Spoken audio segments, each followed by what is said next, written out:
Ежегодно из-за москитных сеток в России гибнут сотни детей. Министерство внутренних дел по Республике Коми обращается к родителям несовершеннолетних позаботиться о безопасности своих детей и не оставлять их без присмотра. В теплую погоду малыши тянутся к окнам с москитными сетками, которые особенно опасны, потому что дети держатся за них, как за надежную опору.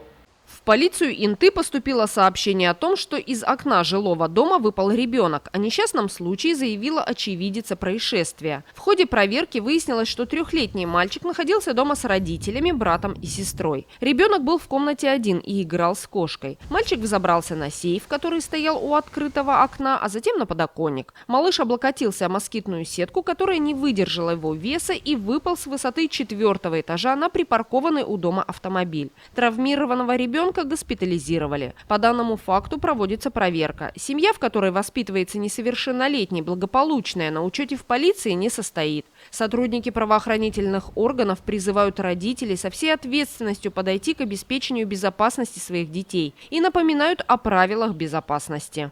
Уважаемые жители города Инта, обращаем ваше внимание на то, что участились случаи падения детей из окон.